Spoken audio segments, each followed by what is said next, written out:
What is going on, my people? Niner faithful in the building. Guess what? I was live 15 minutes ago, but we're back. And this time, I actually have a guest. I promised you a guest last time. I didn't deliver because my friend that was supposed to come on had a migraine, but Bash doesn't have a migraine. Tonight, Prediction Friday, as we always do at this time of the night. I'm hyped. You're hyped. Friday night. Let's get right. And guess what? Sunday, we got a battle against the Eagles. And we are here with my boy Bash from 49er Minded. How we doing, Bash? Doing great. I hate to say it about your friend who's an Eagle fan, but he's going to have another migraine on Sunday, just saying. That's what I told him. I said, boy, you about to have a massive headache after that game. He says, well, maybe you will. I said, I said, at the end of the day, one of us is going to have a headache. So real quick, shout out to the chat. What's up, everybody? Yeah, y'all didn't get tired of me already. So appreciate you guys for hopping in and being here. Make sure you hit that like button and make sure you watch this channel on Bash's channel because we're doing a collab show. You know, every bit helps. Make sure you hit the like button on my page, jump on his page, hit that like button, smash, subscribe, all that good stuff. We're here to give you content together because we love you and we want to talk about these grimy Eagles. What do you think, man? We've been talking all week about the Eagles. What do you think, man? How are we feeling? I'm feeling good, man. This Eagles team, sure, they're all braggadocious and they're all hype and they try to act like they're the tough team in town. And sure, that 8-1 record does speak for itself. I mean, you are as good as your record, but I'm just saying for an 8-1 team, I mean, who has this team really blown out? It's always these close games down to the wire. They give up a fair amount of points too. I mean, I'm feeling good about going into this game. I know we're going to a hostile environment. I know those punk Philly fans might be throwing beer cans at our fans, but it's all good, man. We're going to be coming prepared. I'm ready, man. I'm ready for this. I am so ready. And you're right. Those Philly fans are going to be throwing beer bottles. Yo, those Philly fans are despicable. I've heard so many nasty stories since last year. We talked about Fred Warner's wife, right? How she got just all the hate and people were nasty towards her. You know, and she's a player's wife, right? So they didn't discriminate. They hate on players' wives, families, no matter who you are. Those Philly fans are just a different breed, man. Hostile environment on Sunday. And the 49ers, you know what? This is a big game because if they can win this game, they're chipping away at that Eagles, lead in the NFC. And to me, the most important part of the season is hopefully they can get that number one seed because it's going to be a lot easier to win in the playoffs if you're at home. I mean, the 49ers can still win on the road, but it's easier. We've seen them over the last couple of years get all the way to the NFC Championship game, and then they falter because they don't have the home cooking, man, and traveling takes a big toll on you. So do you think, Bash, that the 49ers are capable of walking into the link, hostile environment, and coming away with the win on Sunday? What do you think? And what do they have to do to win that game? I think it's highly possible. Obviously, we have to get CMC involved. Would it hurt to get Mitchell involved? Mitchell looked pretty good last week and the week before, right? Looks like he's had a little bit of a small, little tiny resurgence. But I think the main focus, I've been mentioning this week after week, but this is the main week that I'm going to stress it even more because Kittle has been he's been looking pretty good these past few weeks, finding his way back in the end zone. I mentioned it in previous weeks, like, we got to get him going because these teams don't guard tight ends well. Well, Kittle right now is third amongst NFL tight ends in yardage. And lo and behold, Philadelphia they're last in the league in giving up a passer rating of 125 versus NFL tight ends. They're last in the league. So they don't have impressive linebackers. I was trying to study up their linebackers today. No offense to Philly fans, but I literally forgot the names of the linebackers because that's literally, they're very weak at that department. Yeah, linebackers are very, very weak in terms of Philly defense. Like, if you want to talk about it, Philly's defense definitely is, orchestrated by that nasty D-line. That D-line is so good. Their secondary is a weak point too, but yeah, those linebackers, 31st against the pass against tight end. That's a huge talking point, Bash. I'm glad you brought that up. And the other big stat of the day, or the update of the day, Zach Cunningham, their actual good linebacker, if you want to talk about it, he's out. He's got a hamstring injury. His hamstring's hamstrung. He's going to be out. So now they got backup linebacker. Their starters aren't that good. So now you got a backup linebacker having to go up against George Kittle. that could be the key to the game. George Kittle might just be the X factor of this game for the 49ers offense against the Philadelphia defense. You're right. The 49ers have to attack them, and they also have to attack that secondary. I want to see the 49ers attack Bradbury. I want to see them attack Slate. I want to see them attack this secondary because all offseason this week, it's just been talk. Debo's talking about how trash Bradbury is. They got to deliver this Sunday. They have to attack Bradbury. What do you think? I totally agree. And I was also mentioning about the linebackers really quick. DMC can play the slot, and he can, pretty much cause fits for those linebackers as well. And having Debo in the backfield, and that could just cause all sorts of confusion for any linebacking core in the league. But yeah, Bradbury. I mean, Bradbury against Buffalo, though, he did deflect 5 passes. So I know Debo's been running his mouth about him or whatever, and he got an INT as well. He did give up a touchdown, but he was pretty savvy out there against Buffalo. Sorry, those 5 pass deflections. But I don't want to, I don't want Bradbury to have. I don't know, man. I'm not really too big on Debo saying so much about Bradbury. It kind of scares me a little bit that he might try to get in Debo's head during the game. But we'll see, man. The way Purdy's been playing, the way Purdy's been looking out there with this receiving core, though, I'm not too worried. Speaking of Debo Bradbury, like that's the marquee match. I think they'll try to put Ayuk on Bradbury at times, but for a fact Debo and Bradbury are gonna be linked up at some times. And I know a lot of fans are like, "Oh, Debo be talking this and that." Debo's the one guy that he knows he needs to back up his trash. Like he's gonna get clowned on Monday if the 49ers lose this game. All the media, all the tweets, all this stuff. If the 49ers lose this game, Niners and he doesn't perform, Eagles fans, media, players, they're gonna troll Debo. He knows he has to bring it. So I think Debo's going to have a good game. Donald Johnson in the chat says, I do believe Debo will go up. I think Debo is going to come in there and play his ass up because whether the Niners win or lose, I think Debo knows he's said a lot and he's got to go out there and do the damn thing. But, I like what A.J. Brown said today. I don't know if you saw it. I did post this today about, Debo and Bradbury in the comments and all that stuff. Like, it's just been so much hype between these two teams. But, A.J. Brown and Debo, they're boys. I respect AJ today. He did say, I don't think Debo means any harm. He's just having fun. I don't think it's a shot at Bradbury. That's just how he talks. He's a big kid. Like, those two are boys. Like, he knows that's just how Debo is. That's just his vibe. But Debo is going to be the first guy, if the 49ers win this game on Sunday, that's going to run his. He's going to talk all the trash. And he knows. He knows he's the type of, like, Debo knows that if he has that type of game, nobody can say nothing to him. And he can have the last word, just like the Cowboys last year, when he talked all this trash to Parsons after the game. Parsons was running his mouth, and Debo said, that's what happens when you poke the bear. So I think Debo's going to come. Parsons hasn't been the same ever since. He hasn't. The way he talks to the media, that's the way he talks on the podcast and all this. Yeah, he knows I better not say nothing stupid because they're going to come on my neck.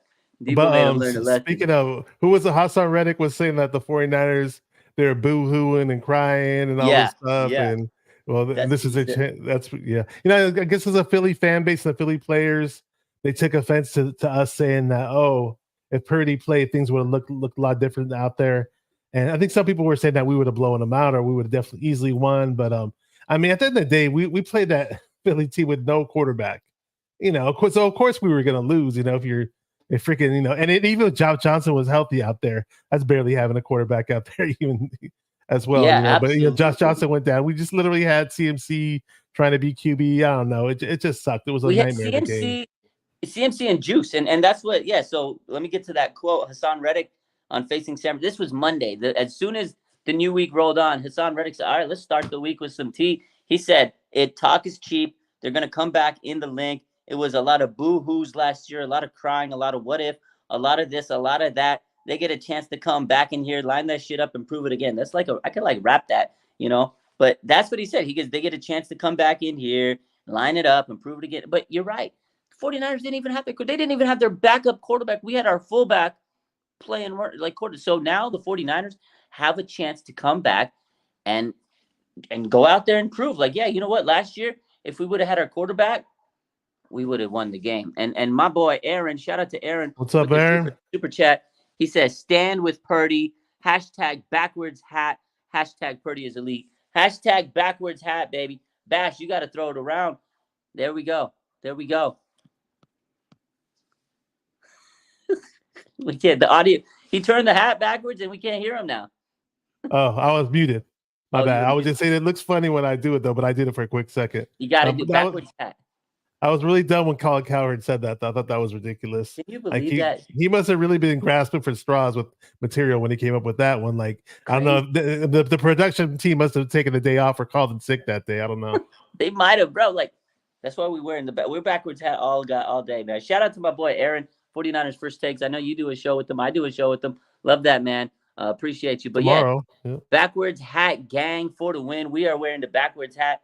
I can't believe he said that. Like, look, you know how many quarterbacks wear their hats backwards? It's not unprofessional. It is what it is. Colin Cowherd, he's so cringy. But that's what he has to do for his views. Maybe I need to start saying some stupid stuff like that, and I'll get the views. Yo, Brock Purdy's not a good quarterback because he wears his hat backwards. Like, what kind of take is that? And then he was glazing on Jalen Hurts. Like, oh, look how great he looks. Hat forward. He's well manicured. I was like, what are you talking, bro? Looks like, wait, Purdy's didn't Fred Warner say Purdy was like takes the cake for like the cleanest dressing dude on the team or something like that? It's so weird that he was like, oh, look at me. That's not the play on the field at the end of the day, though, man. That's what I'm saying, man. Go out there. Like, it's stupid, man. Backwards hat. I don't know. I love to troll him. We're wearing the backwards hat all week. But yeah, man, I think Purdy, let's talk about Purdy real quick.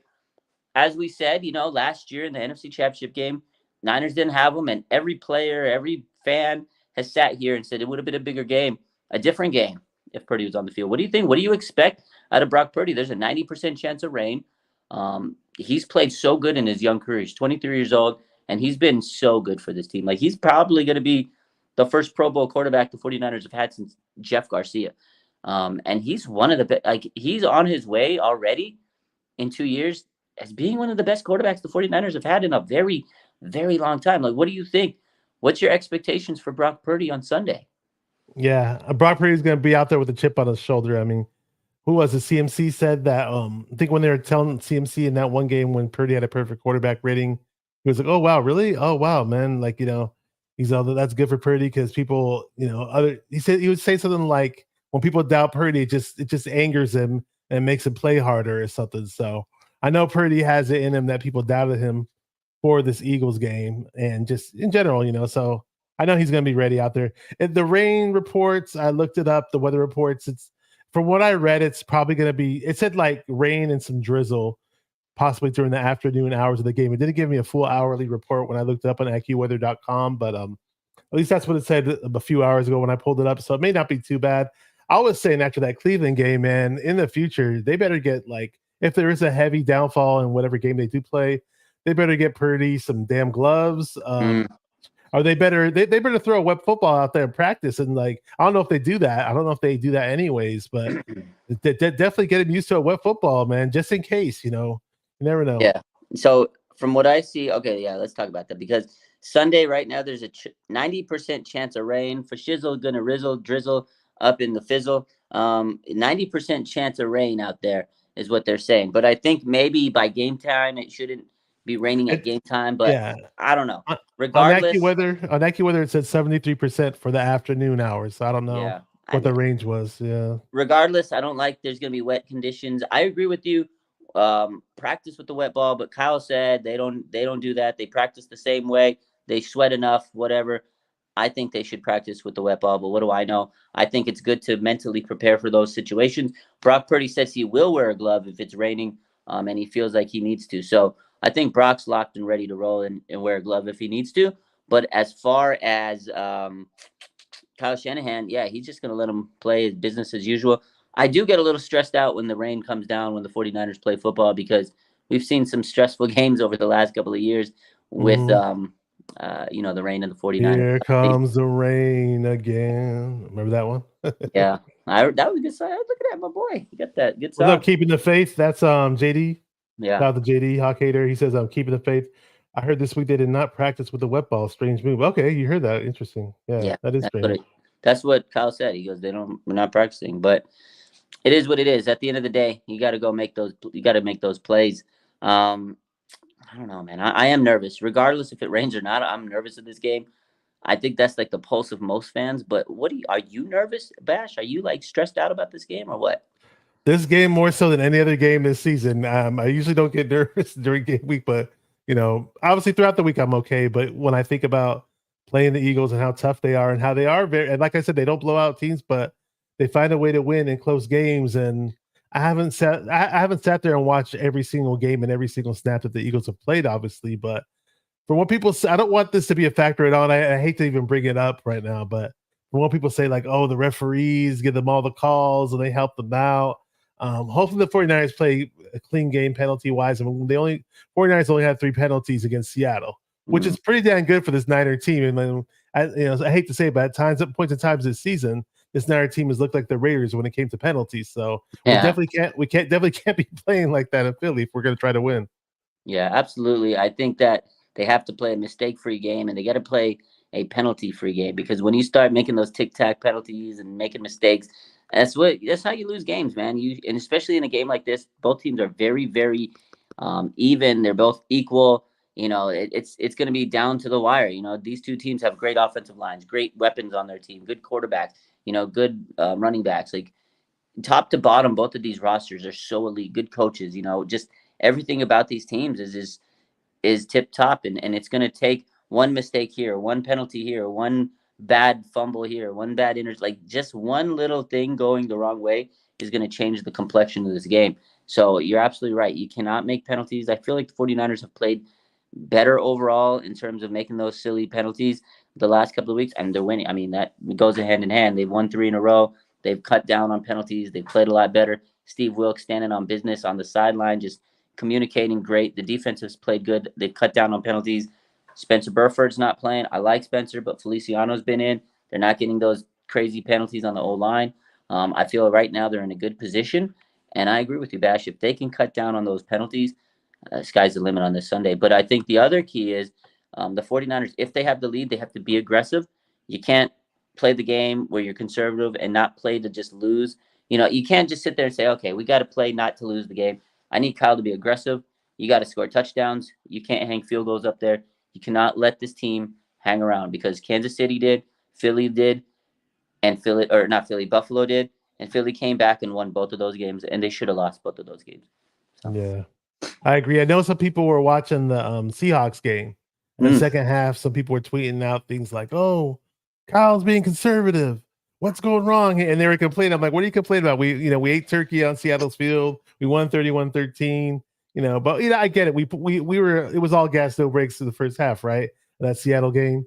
The first, I love it when Purdy's out there on the first drives, man, because this offense runs like clockwork with Purdy. That right away why Kyle said Purdy's the real deal, and why he was so confident to name him as a starter over Lance, and because this offense runs like so smooth. It's just boom, boom, boom, boom, boom. We're up the field within the blink of an eye. I love the way this offense is on the opening drives. Hopefully, we can continue that pace though throughout the course of a game. And yeah, even if we do build a heavy lead like we did against Seattle with the Eagles, the Seattle, I was okay though, because I was like, okay, well maybe Kyle doesn't want to get in his bag in the second half, and not show his cards for Philly, right? Because Philly's watching them. But for this game, though, if you got to get in your bag, man. Let's do it. Absolutely, get in your bag, man. No holds barred. You got to throw out the trick plays. You got to mix it up. I think you have to, throw the deep pass. You got to mix up the little trick plays, Debo jet sweeps, all that stuff. Maybe a little halfback toss pass. A little flea flicker action, something. I think Kyle's gonna pull out one of these trick plays out of his bag. And again, you're right. Purdy does a great job of leading this offense. He's such a game. He manages this team. He keeps that ball moving down the field. They like to. I like to use the word matriculate. They always matriculate the ball down the field very well with Brock Purdy. It's just a well-oiled machine, and they know how to get that ball into the red zone. But they have to score when they're there.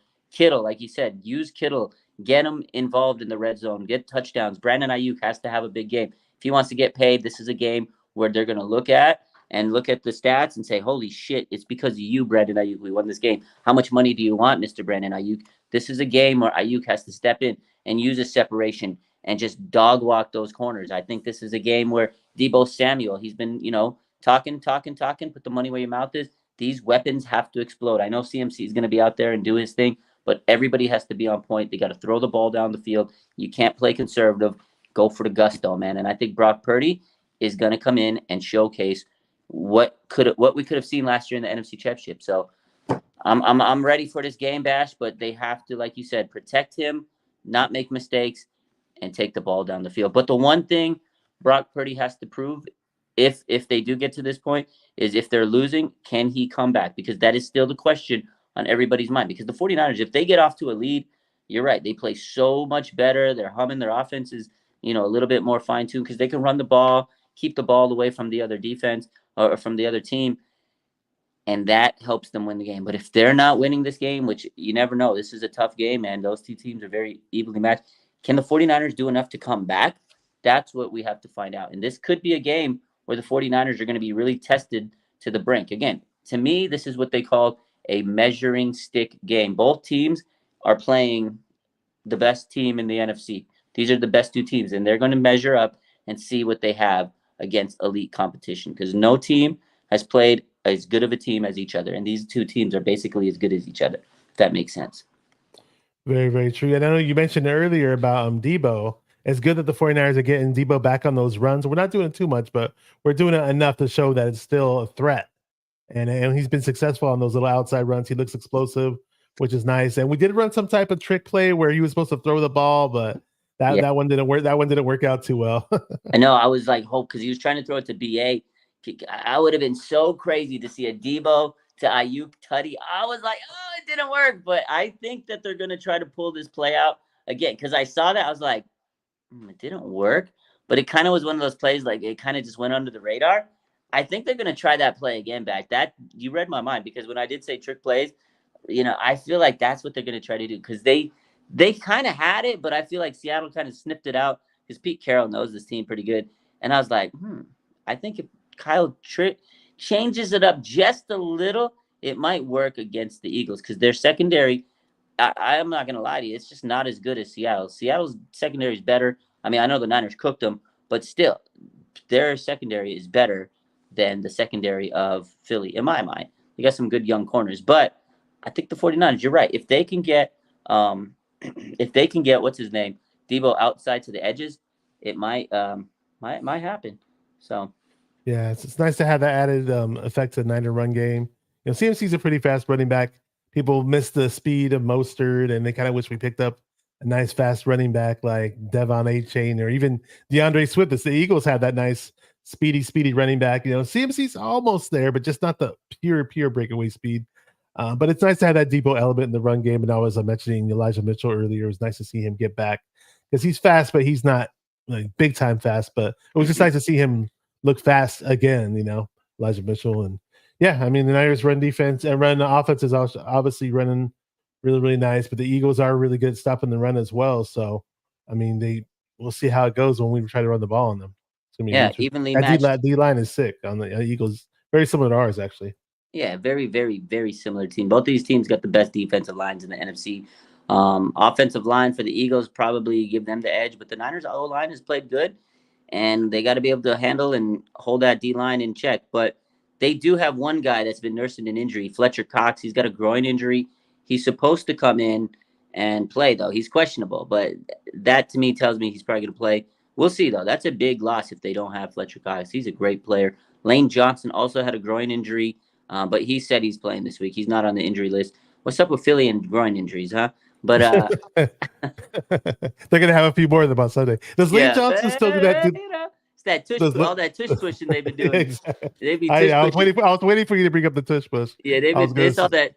What do you think about the tush push, man? You think the Niners are going to stop that nonsense? I just hope the game isn't close enough where it's a factor. If we win by 10 points or 8 points or whatever, and they do the tush push a couple times, I don't care. But if if it's going to be down to the wire, that tush push is going to matter. It's going to matter when they're at the freaking goal line and we got to stop them, or when they cross the 45-yard line and they need that extra. It's crazy, man. That play is really annoying. I mean, those guys are literally doing crab walks. So the offensive linemen get on all fours and they twirl around and they kind of sweep their legs, and it freaking works. I haven't seen other teams do it, but supposedly other teams aren't as successful as doing it as the damn Eagles are. So I don't know.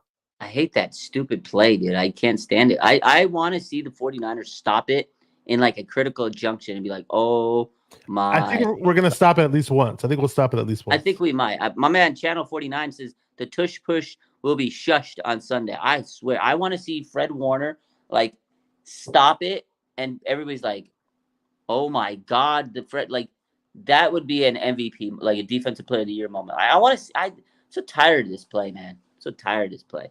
The brotherly shove, right? The brotherly shove. Brotherly shove, tush push. Yeah. What to call it? Stupid play, man. Oh my God. Keep, Minnesota did try it on us. Keeping the face said something. Yeah. He said let Javon Hargrave get a snap at fullback on the goal line. William Refrigerator Perry. Oh, that'd be funny. Speaking of Hargrave, I finally remember what it was. Kick the door down. Kick the door down. Kick the door down. Kick the door down. Yeah. Speaking of Hargrave, man, he's a former Eagle. They tried to press him this week, and he was like, "Nope, I don't talk trash. I just want to go in there, play the game. No ill will, you know." What do you think? You think he's going to be a big X factor for the 49ers going into the Eagles? I mean, he's played on that team. He knows a lot about them. What do you think? Hargrave's been heating up over the last couple of weeks. Mm-hmm. He was dormant for a bit, right? It was like at the beginning of the season, like with Pittsburgh right away, he looked like the real Hargrave. And for a minute, like, where's Hargrave been? What's going on? Where is he? Where he at? And then we bring in Chase Young, and all of a sudden the defense just comes back to life. And like, you know, and on top of that, the coverage, we do some coverage changes as well. And I just think Hargrave is like in full force right now. I'm ready to see him get a sack. Yeah. I think he gets at least one sack against Philly. You think so? Yes, I do. Yeah, I think he will. I think he knows how to penetrate this this offensive line, but he's got a tough task in that middle. Him and Arik Armstead, who's been dealing with the foot injury this week, against the mighty Jason Kelce. Kelce's one of the best centers I've seen. You know, he's so good, man. Like when it all goes down and his career's over, he's definitely going to be a Hall of Famer. That's going to be a tough task, man. He's a good center. Hargrave has battled him in practice over the years, so that's going to be a fun matchup to see in the middle against Kelce there. So that'll be fun. And then obviously you got the edges. You got Bosa, who's been playing phenomenal since Chase Young's there, and then you got Chase Young himself, the X factor, the guy that has played against them many times because he was on Washington in their division, so he knows a lot of Philadelphia. So he's had a lot of experience against them. What do you think, Chase Young? We know he's been worth the trade so far. What do you expect out of Chase Young and Nick Bosa, the Buckeye bookends, man? Yeah, Buckeye bookends. This is the third time of the season that Chase Young is going to be facing the Eagles. It's kind of weird that somebody plays somebody 3 times in a regular season, but that's what happens when you do the trade. Jordan Mailata, who's a tackle who I've always wanted to be, who I wish we would have drafted. I wanted us to draft him because he's just such a physical specimen on draft day. And I thought maybe we could try to work him, but other teams draft all these big, huge guys, and we never do. I get it. But I've heard that he's been struggling as of late, though, just a bit. I mean, I don't know. I read something that he's like 4th in the NFL with most sacks given up. But in terms of left tackles, yes, he gave up 6 sacks this year, so it's like 4th among left tackles. And he has a higher than average pressure rate. So I saw a few clips where people were getting around him and working him early in the season. The first time the Chase Young faced the Eagles, he actually got a sack and a few pressures and made some plays on Jordan Mailata. Second time around, it wasn't as easy, but I'm not too worried about Chase Young, actually. Yeah, Chase Young's been doing work. Did I mention about Lane Johnson earlier, that stupid offside thing? Is he still doing that? God, is he still doing that crap? Offside merchant. Yeah, he's not the only one. I can't remember who posted, but there was like some film breakdowns. I can't remember who posted, but they showed the people that, like the guy that was subbing in for Lane Johnson this week or last week, like he was doing the same false start. Like he was halfway already in his block and they didn't even snap the ball. I was like, God, dude, the Eagles find every little way to twist the game and they do it, man. But yeah, Lane Johnson is a false start merchant, man. That guy is the king of false start, and then he gets away with it, and he's already in his block. So when the edge rusher comes off, can't get past them. It's ridiculous. How is it that we're sitting on our couches? We're supposed to be know nothings in regards to these professionals in the NFL, and then these referees who have been doing this for God knows how many years just sit. We see it, but they don't. I don't understand it. Makes no sense. It makes no sense, man. I don't get it. I hope that they figure out a way to open their eyes. But, it's what my boy 49ers Throwback says. He says, can the 49ers beat the refs? Like, is it? I hate to bring up the refs and say, this is good. It is going to be a factor because the refs in pro sport, in sports in general, not just in football, not just the Niners, not just with the the refs, man, they dictate so much of how games go.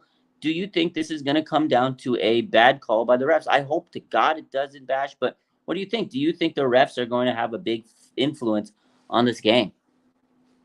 Oh, I just I really, really hope not. I mean, I give it about a 60-40, 60% that it doesn't and 40% that it does. So it's gonna That's be pretty in high. that shaky. We're gonna be in that shaky area where we gotta play well. The turnover battle though. I mean, Niners have been really good with the turnover plus 11 turnover ratio this year, right? And Yeah. I don't think the Eagles are too good at that stuff. No, the 49ers have been really good at getting turnovers. They lead the NFL in interception. Like the 49ers are a very, opportunistic defense. They've had turnovers, they're getting interceptions. Now they're starting to rack up the sacks. Like this defense is so good. So I feel like this defense, if they can play the game they need to play and get the pressure on Jalen Hurts, they can make him uncomfortable and he'll make mistakes. Jalen Hurts has what, like 10, 11 turnovers this season? So it's not like he's not prone to making mistakes. 49ers got to get in this man's face and force him to turn over the ball. And he's done it many times.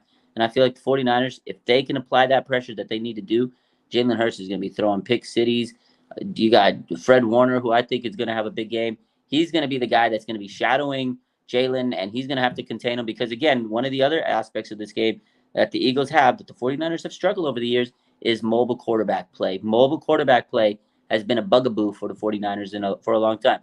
This is a big matchup. Can Fred Warner and this linebacking crew contain him? I hope to God they can, because if he uses his legs, it might be a long day. And we've seen what Jalen Hurts can do with his legs. We've seen what the 49ers have done against mobile quarterbacks historically. It doesn't always look pretty. Lamar's cooked us. Russell Wilson's cooked us. Hell, last year Marcus Mariota looked like fucking Pat Mahomes. So Mariota's. I don't want to see Jalen running all over us. Against Buffalo last week, he tucked it down, looked like Mike Vick, drops it in for the game-winning touchdown. I don't want to see that against the Niners on Sunday. Fred Warner has to come play business. Yeah, I know. Sometimes we'll get that pass rush going, and out of nowhere, it's like it just splits. Everything just splits open like the Red Sea, and the quarterback has like a 10-yard window to run straight through against us sometimes, and that'll be really, really scary if that happens with Jalen Hurts. I mean, but in general, our pass. We talk about the pass rush again. It has obviously the resurgence with Chase Young, and Bosa leads the league in quarterback hits, and everybody's sacks is going up. I get it. The one guy I think that would, if he steps up, I almost guarantee a win.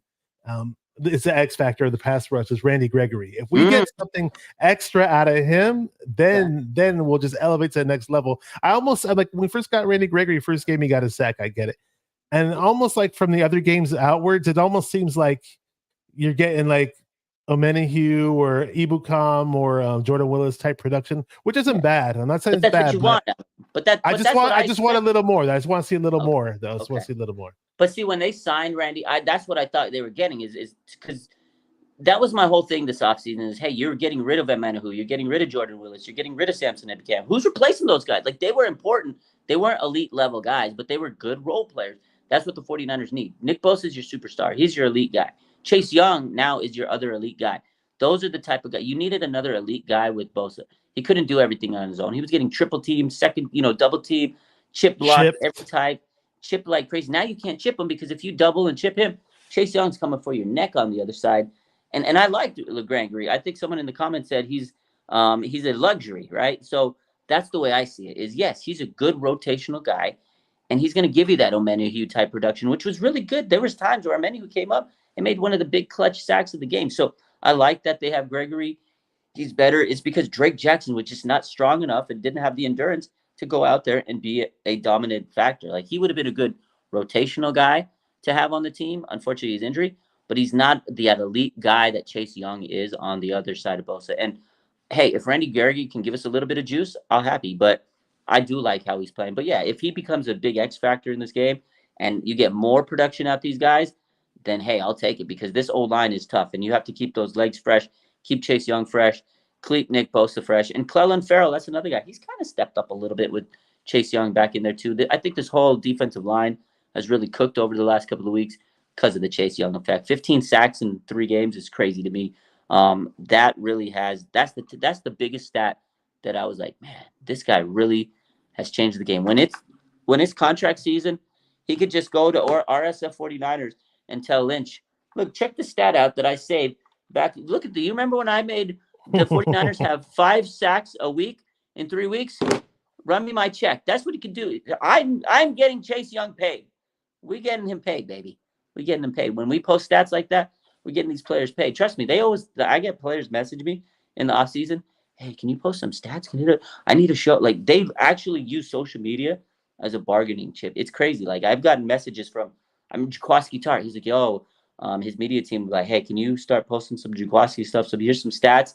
So if you sometimes see me in the offseason hyping up a player, they might have run me a check or two to help them get their money. That's all I'm going to say about that.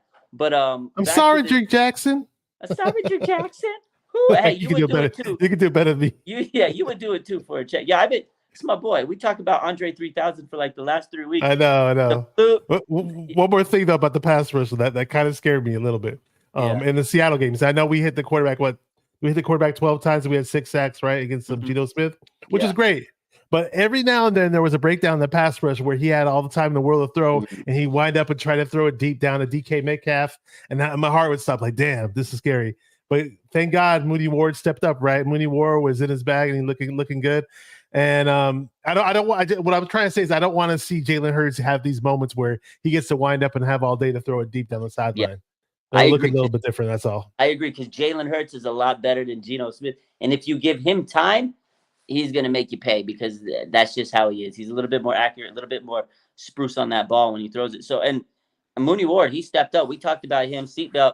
He clamped up DK Metcalf, who last night went bananas. You see DK Metcalf, he couldn't do that against Mooney Ward. So that performance that Mooney Ward had last Thursday, that needs more time. Like, I tweeted that out last night. I was like, holy crap. Like, when I saw DK get that third touchdown, I tweeted, I was like, this Mooney Ward performance against DK is more impressive after watching what DK did last night. Like, it was impressive what he did. He was clamping that man. Like, he let him do nothing because he was so physical against him. So you're absolutely right.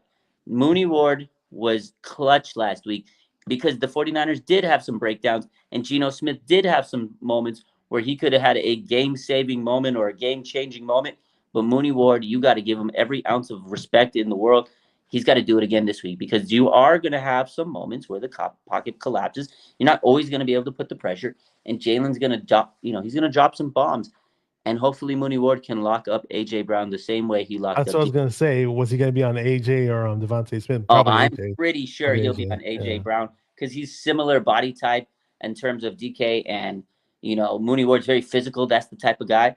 And credit to Mooney, because you heard the story, right? After the game, he talked about how Kyle basically told him before the game, like, yo, you are covering DK. Like, that's great. Like, to me, the performance is even better because he wasn't even in the game. They practiced all week. I'm sure he had some moments in practice where, they practiced, certain situations. But before the game, Kyle tells him, I need you to be covering DK. Like, that wasn't his assignment. And before the game, he just like, okay, I got DK. And he worked his ass. Like, that is so impressive to me. That makes it more, even more better.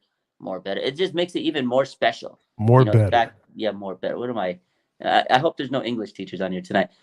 It made it more special to me that he was not even assigned to that till right before the game, and he went out there and he had the performance he did. So I think Mooney has to play A.J. Brown because of the fact of he just played a similar receiver, DK.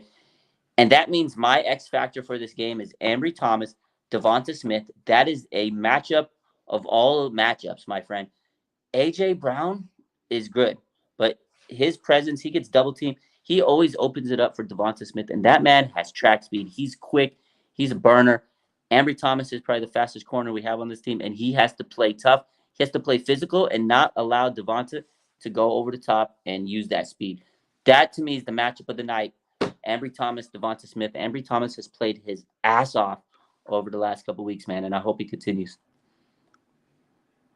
You mentioned Ambry Thomas. I mean, he ran a 4.4 flat 40, not the most impressive 40, but definitely a pretty good 40. And I know in Michigan, in regards to his speed, they used to actually run him on offense as well. Yeah, they ran him on some gimmicky type. I thought it was end arounds or wide receiver type stuff they used to do. Yeah. He was a quick boy in Michigan. So I like how he's been playing these last couple of weeks. This is a game where Ambry Thomas can really pat himself on the back if he has a big performance. And mentally, I think it will really help. And that's the thing. I feel like Ambry has done better over the last couple of weeks because mentally he's confident now. Steve Wilkes gave him that opportunity a few weeks ago. They said, okay, we got to make the adjustments. They come out of the bye week. They bench Oliver, who was a free agent signing. That was Steve Wilkes' like biggest offseason signing. Like he was so behind. This is my guy. He's the best cornerback in the market that we could sign. And they benched him. They moved Lenore to the slot. And here comes Ambry Thomas on the outside. And he had a great game that game against the Jaguars. And ever since then, like mentally, he's just locked in, man. And that was amazing for Steve Wilkes to give this man another opportunity and believe in him, because people wrote him off. I wrote him off. Everybody said he's terrible. Like, why did we waste a pick on Ambry Thomas? And now Ambry Thomas is playing like a damn lockdown corner. I absolutely love it, Bash. It is amazing. And again, the silent safety that nobody talks about is Tayshaun Gibson.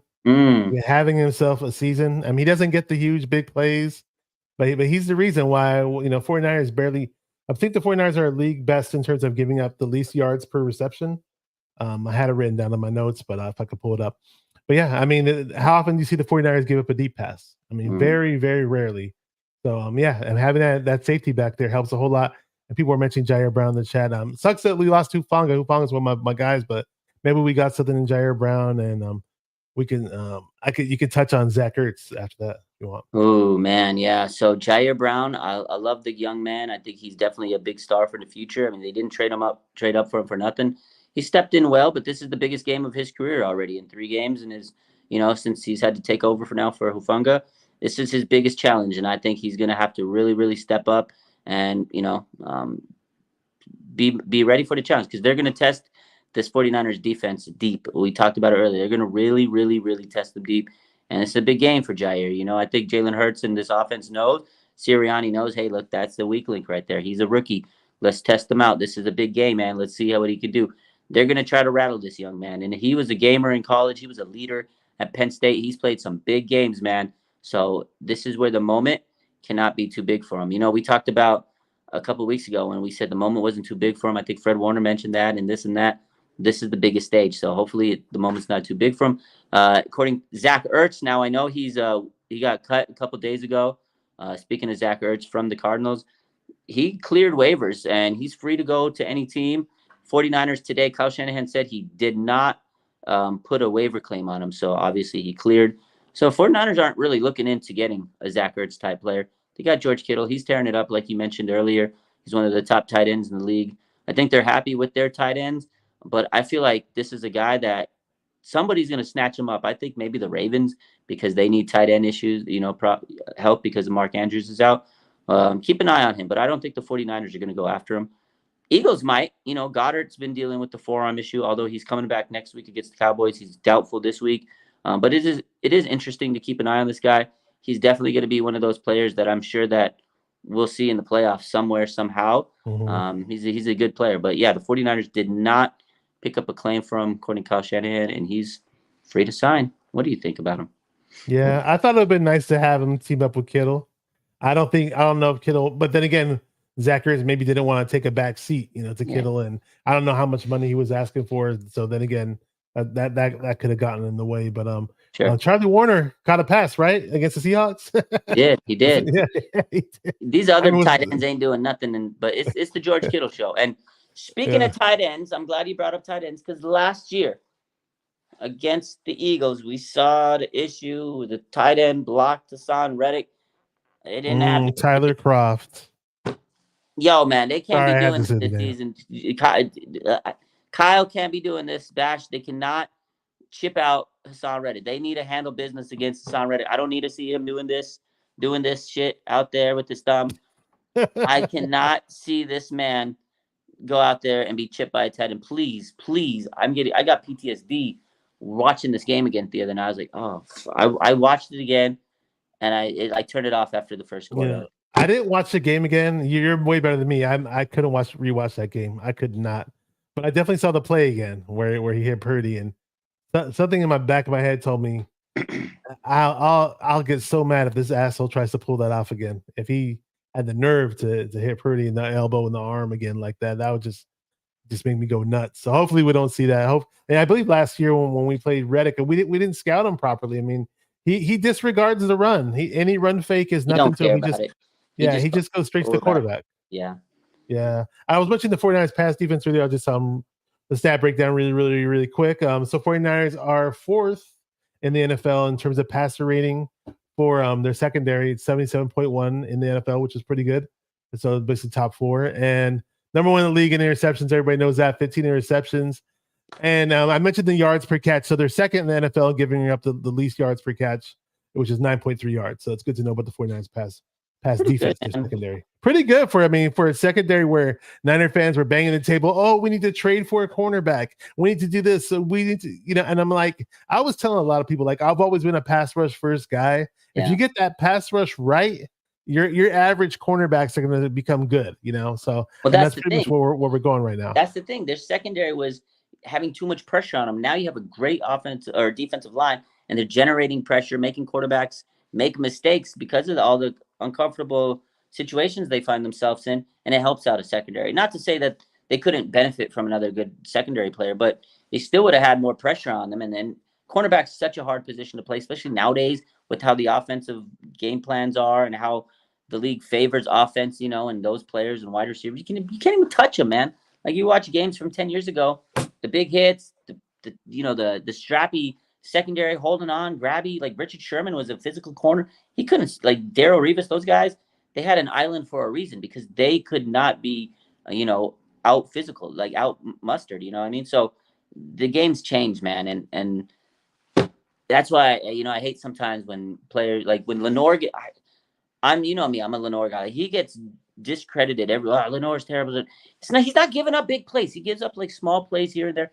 He hasn't let up a touchdown in like so many. I can't off the top of my head. I don't have the stats in front of me, but Lenore's a good cornerback, man. I know he lets up a few plays here and there. He's still young, man. He's still young, but he's been a very solid cornerback. So, and it's a tough position because you have to be able to give that receiver, that cushion, and it's hard, man. Receivers get all the favorite, and the quarterbacks get all the favoritism by the refs and stuff. So, Niners cornerbacks have played pretty well, especially since the pass rush has gotten better. Ambry, we talked about him, a big step up. We love to see that. And they got some other young guys. Darrell Luter, I like what I've seen out of him in special teams. He saved a touchdown last week. I mean, that was a big play. He chased the guy down off the 55-yard kickoff return. That was really nice. That was huge. They could have scored 7. They scored a field goal. That's a big part of the game. And I like Sam Womack. He's been playing special teams, but they have good young cornerback depth that I'm actually really happy about. So I'm not too worried. Those young guys just have to develop and get better. But again, I've been very, very impressed by Ambry Thomas. That's my X factor on offense. On defense, what about offense? Who do you think's the X factor on offense, Bash? X factor. So, I mentioned how I think Kittle's gonna have a pretty good game. Mm-hmm. X factor on offense. Let's see. I don't know. Do you want me to stick with Kittle or do I have to go with somebody else? No, you can roll with someone else. You can say if Kittle's your guy. Say Kittle's my guy. I mean, I can't say enough about Kittle, so yeah. I'm gonna roll with Kittle. Very important in the blocking game. He's stepped it up the past few weeks in the passing game, and him and Purdy are getting that end zone connection back, which I love. I love the fact that when Purdy stepped in last year, Kittle all of a sudden became a red zone threat. After all these years of him not being one, people were saying he wasn't one. Lo and behold, you change the quarterback, voila. I mean, I just think, I want to go to Purdy really quick. He just is not. Purdy is not getting enough credit. I get in too many arguments with 49er fans saying that they're not sold on Purdy or saying that, he's good if the team has a lead, but he's the worst quarterback in the league if we're behind. There's some, it's like, do you know how we get those leads? He happens to throw the ball to those guys. Yeah. People aren't looking at. They say, he's got all these weapons. He's got all these weapons. Jimmy had all the weapons too. Jimmy wasn't throwing passes on an accurate level, as accurate as Purdy is. Purdy's accuracy is really, really nice. So accurate. The timing too. Everybody's in stride, and the accuracy is crazy. He leads the NFL in percent. Like, it is crazy how he anticipates where his receivers. Like, he's like a physicist in his mind. Like, he's like dissecting the angles. He's like, okay, in 3 seconds, if I get the ball here at this angle here, Brock Purdy or George Kittle will be right here. Brandon Ayuk. He threw the ball in tight coverage, 4 defenders flanking Ayuk. He threw it only where he can get it. He threw the dot to Brandon Ayuk. I get it. CMC is probably going to be a big focal point. They're going to run the ball. Kittle, like you said, I love that pick. Debo, I know he's going to come. strap it up because he's been talking this and that and the other. I know Brandon Ayuk, we said it. He's got to make his money, earn his pay. But to me, the X factor of this game is Brock Purdy. Hey, guess what? Brock All Purdy. offseason, we talked about if they would have had Brock Purdy, we win this game. That's the X factor. We didn't have him last year. We didn't have him this year. Brock Purdy is the X factor of this game. If he walks into the link and leaves that game with a fucking win, Bash, you better the media, they better start talking about him like he's an MVP. Backwards hat, forwards hat, sideways hat. It doesn't matter. MVP, baby. Stand on business.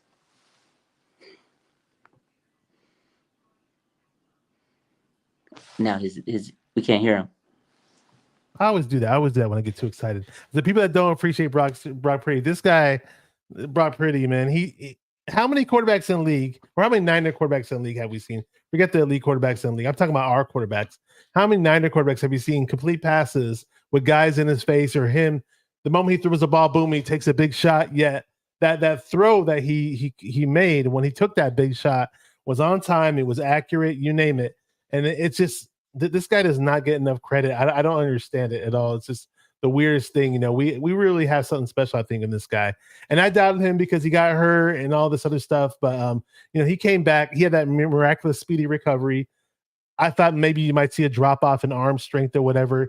His arm looks stronger than it does last year. So I mean, I'm all about Brock. That's a great X factor for the game. And you can go ahead and follow up with the comments, man. Yeah, no, absolutely. X Factor. The fans are hyped up now. Backwards hat, Mr. Brock Purdy, swagalicious. I hope that he walks into the link, leaves it with the dub, and goes to the podium with the backwards hat. That would be the biggest flex of the whole weekend. Like to go in to the link, go out there, beat the Eagles, rock it with your hat backwards, and talk like it is. Because guess what? He can calling. Oh my. That's all I want to see this weekend. Is Niners win and rock the backwards hat at the podium. He's 3-0 against the Seahawks. He's the reason why we ate turkey on the Seahawks field. Yeah. And George Kittle ran off the field with the turkey, and they throwing turkey legs at everybody. I mean, this team that we got led by Brock Purdy is really special. Yeah, it's great, man. So without further ado, Bash, we're here towards the end of the show. As we always do, we love to talk about predictions. It's Prediction Friday.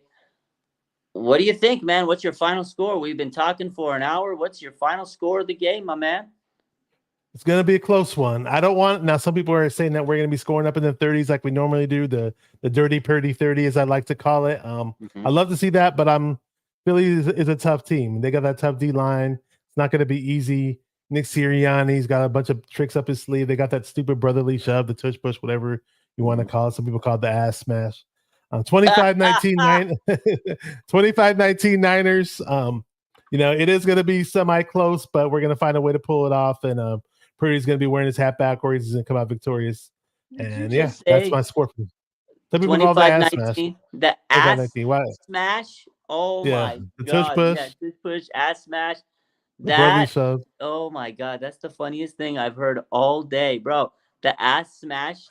Oh my! I'm tweeting that on Sunday. Holy! Go ahead. Feel free to. I didn't make it up. I think Aaron said it first or something. Ash smash. Aaron for 49ers first. Wild. That is wild, Bash. That is crazy. I don't know if I can follow that up. Yeah, I think it's gonna be a good game. I think the 49ers are gonna, they're gonna have the edge in turnovers, and that's what we talked about. Is whoever wins the game in turnovers is gonna win this game. I think they're gonna be able to run the ball.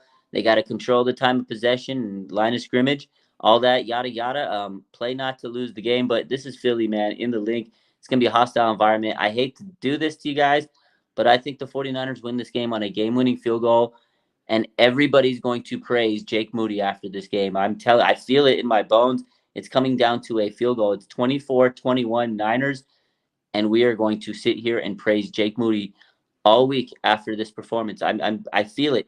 Game-winning field goal. He's going to redeem himself from that Browns loss where he missed the field goal. I feel it in my bones. This is the week Jake Moody earns all your damn respect from the 49ers fan base. For those that, discredit him, myself included, because I get so nervous watching this man. But he's hitting the game-winning field goal. I think Purdy's going to be solid 3 touchdowns. CMC, man, he'll probably catch one. I'm hyped up, man. Somebody asked, do you think CMC should be in the MVP conversation, or what are his chances? He absolutely should be in the MVP conversation. Like, he's scoring touchdowns like wildfire. This guy's amazing. He's changed this offense since he came onto this team last year. Love CMC. He definitely should be in it. But if Brock Purdy goes into the link and wins this game, they better put him in the MVP conversation. That's my prediction, 24-21 on the leg of Jake Moody to win the game. That's gonna be scary to watch, man. If it goes down to the wire and now Jake Moody lined up to kick the game-winning field goal, and like, are you gonna like cover your eyes, or I'm gonna do this? One eye cover. Let's go! Shout out to Brian Cope. He's one of Jake Moody's biggest supporters. There was an interesting comment on your channel from Young CJ. Yeah. If you want to pull it up, let me check it out. Shout out to my boy Charlie Higgs. He said MV Purdy. It's my boy, big Charlie Higgs. Let me see. What's the comment? About Ray Ray. Let me see. From Young CJ at 7:57 p.m. Let's see, Young CJ. Where's the bottom of scroll? It's above the Charlie Higgs comment. Okay. Above Big City Man. Find it. Oh, okay. Young CJ says, I need Ray to return a punt for a touchdown. I mean, maybe that comes down to a big special teams play. I don't know. What do you think? I just want Ray to get a damn decent punt return, period. A 15-yard one, a 12-yard one, something. Not this crap where he's running here, running there, and gets like 2 yards. Like, come on, Ray, you gotta step up for us, dog. Running like a chicken with his head cut off. Yeah, I get a little nervous watching him return the ball. Do you get nervous? Yeah. It's lately I've been like, dude, come on, man, you got to make something happen. Otherwise, just call a fair catch. But on the flip side, I got 99 problems, but a Mitch ain't one. Oh, with that helicopter spin on that punt. Banana punt goes crazy, bro. The banana punt. Mitch Wishnowsky, bro, he's definitely all pro punter. He's a boss, man. That banana punt, he's amazing, dude. Like, honestly, special teams is going to be a big factor of the game. We're not talking about it enough, but the line, the game is always won in the trenches, as we say, and you got to get defensive turnovers and all that stuff. But you got to win the position of field position, like the game of field position. And Mitch Wishnowsky is the best punter in the league, and I think that's a big factor to this game. We talked about Darrell Luter and Womack and all those guys. Special teams make a difference. The 49ers are without George Odom. Their safety, their special. This is like a special teams god. He's like the messiah of special teams. Like, Kyle Shanahan was raving about this guy. He was sick that he got hurt. Torn bicep. That's an unfortunate injury. That's a big loss. People don't realize enough. But I hope they can replace his presence. We saw Darrell Luter last week. Ronnie Bell, Sam Womack. Like, those guys are going to have to step up in special teams, because winning the field position game is massive. Shout out to my boy Greedy Greg. He said, what's good, Greedy Greg? How about everybody in the chat? Shout out to y'all. Yeah, Joey Mahoney's up in the chat. Donald Johnson, Big City Man. See all you guys. Randy Osorno. Shades by Shardall. Let's go, my boy Doll. We need Ronnie Bell to return some kicks. Let's go. I hope I hope that maybe he does, but we'll see. At the end of the day, I just hope that the field position is not horrible for the 49ers, and they're able to, get the ball upfield and they don't have their backs against the wall. That's all I hope for. I don't want them to be up in deep territory in the Eagles field, and that's when things get a little stressful. We saw Brock throw that pick six last week back against the wall. Now, it happens. Those things happen. But in Philly, if that happens, momentum's a hell of a drug over there. So.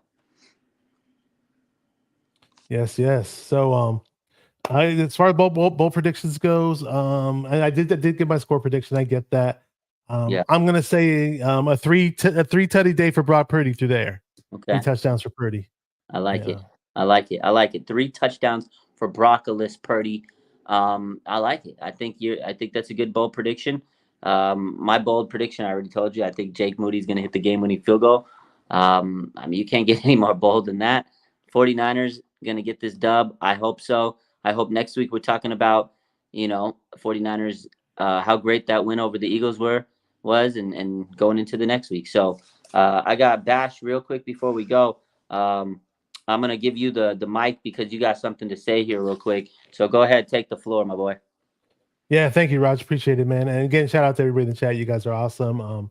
And I put this up on my community tab on my YouTube channel. If you guys didn't see it, it's okay. And I also put it up on my Facebook page if you guys follow me on Facebook. A fellow one of our great chatters, and he actually runs a YouTube channel as well. He does like the picks on Thursday nights on his channel. He does picks for the whole league wide, and he's a big Niner fan and big supporter of the 49er YouTube community. And he's a part of the community. He's also a big supporter. He's just awesome, great, big-hearted dude, and he needs all your prayers and support right now. He's been in the hospital this week. He's battling cancer, so things haven't been looking good the past couple of days. And I've been praying. All my friends are praying. We're all concerned, texting each other, and just give your prayers for Corey Davis. He needs it. Needs all the prayers that you guys can give. Give him all the love you can give, and he deserves it more so than anybody. He has a huge heart and a very loving, compassionate person, and he loves the 49ers. So shout out to you, Corey. We love you, man. Hopefully we see you back soon. Yeah, love you, Corey. Prayers up. Hopefully you land on your feet.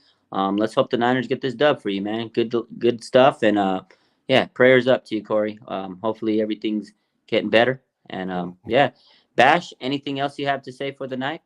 Yeah, man, let's get that dub for Corey and the Niners and Niner Empire. Let's do this, man. Go Niners. Beat Philly. Right. Appreciate you. Young CJ says, shout out to you guys. This is more entertainment than watching Skip Bayless, Boring Topics every day. I appreciate it. Yo, shout out to the chat. I love you guys. You know how we do it. We always try to keep you guys entertained. I love you. Have a good rest of your night. Have a good Saturday. Get some rest, ladies and gentlemen, because Sunday you're about to watch a great, long, awesome movie, and I can't wait. You guys have a good rest of your night. Let's go Niners. Let's get that dub, and bang, bang. Niner gang. Thanks for hopping in, Bash. Let's go. Yeah.